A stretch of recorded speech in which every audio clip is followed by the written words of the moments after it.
व्यवसायाची सुरुवात करत असताना कोणत्याही व्यवसायात जर आपण काम करायचं म्हटलं तर असंख्य समस्या येतात. सेम तसंच या व्यवसायात देखील आपल्याला प्रचंड समस्यांचा सुरुवातीलाच एक सामना करावा लागतो. त्यासाठी बऱ्याच गोष्टी आहेत, त्या आपण जर क्लिअर केल्या तर नक्कीच यामध्ये आपल्याला यश मिळू शकतं. तर सुरुवातीला ज्यावेळेस आपण आपलं जे शेण मागवतोय, जे सेंद्रिय पदार्थ आपल्या गांडूळांना खाण्यासाठी खाद्य जे मागवतोय ते कसं असलं पाहिजे हे फार गरजेचं आहे.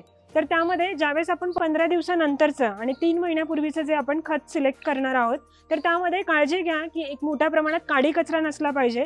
आज मोठ्या प्रमाणात शेतकरी आपल्या उकिरड्याला कचरापेटी समजून त्यामध्ये काचा, प्लास्टिकच्या बॉटल, सुई, त्यानंतर सलाईन बॉटल, ब्लेड यांचा मोठ्या प्रमाणात विल्हेवाट तिथे लावत असतात.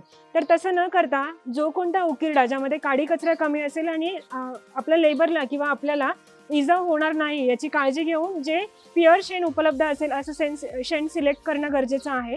दुसरं म्हणजे या शेणामध्ये 15 दिवसानंतरचं जर शेण तुम्ही घेतलं तर शेणामध्ये अमोनिया आणि मिथेनचा मोठ्या प्रमाणात गॅसेस तयार झालेले असतात. त्यामुळे 15 दिवसानंतरचं जर शेण घेतलं तर त्यामध्ये गॅसेसचं प्रमाण कमी होतं आणि 3 महिन्यापूर्वीचं जर शेण घेतलं तर सेम प्रमाणात आपल्याला हे गॅसेस कमी मिळतील आणि त्यामुळे खत निर्मिती करत असताना आपल्याला याचा जास्त त्रास होणार नाही.